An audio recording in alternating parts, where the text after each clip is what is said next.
ایسے بہت سارے واقعات ملتے ہیں، دنیا میں ایسی بہت ساری چیزیں ملتی ہیں۔ امام ذہبی رحمۃ اللہ علیہ نے ایک واقعہ نقل کیا کہ امام محمد نے نقل کیا، امام محمد کے واسطے سے نقل کیا۔ وہ کہتے ہیں کہ عز الدین ابو یوسف موصلی رحمۃ اللہ علیہ نے خط لکھا، اس خط کے اندر فرمایا کہ ہمارے علاقے میں ایک بدبخت تھا جو سیدنا ابو بکر صدیق کو بھونکتا تھا، سیدنا صدیق اکبر رضی اللہ تعالیٰ عنہ پر تبرہ کرتا تھا، سیدنا صدیق اکبر رضی اللہ تعالیٰ عنہ کو گالیاں بکتا تھا۔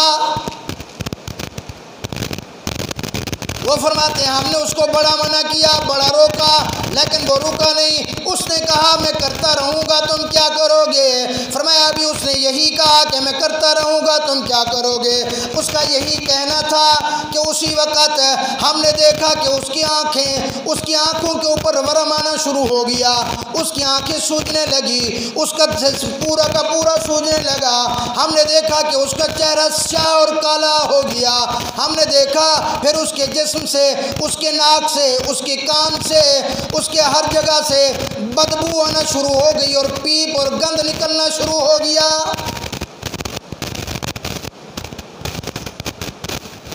اس کے جسم سے گند اور پیپ نکلنا شروع ہوا۔ وہ بندہ اسی حالت کے اندر مر گیا، اس کو کسی نے غسل نہیں دیا، کوئی اس کے قریب نہیں جا سکتا تھا، بدبو کی وجہ سے کوئی اس کے قریب نہیں جا سکتا تھا، اتنی عفونت تھی اس کے جسم سے۔ بالآخر اس کو بغیر غسل کے، بغیر کفن کے، بغیر اس کے گڑے کے اندر ڈال کے اوپر مٹی ڈال دی۔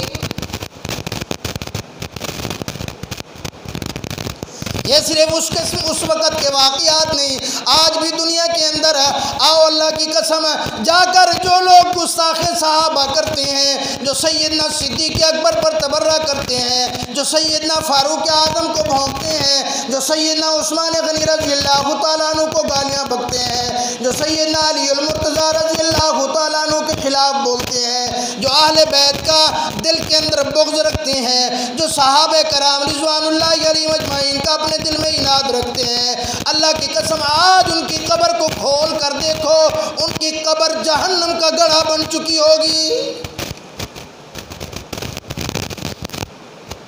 صحابہ سے محبت کرنے والے،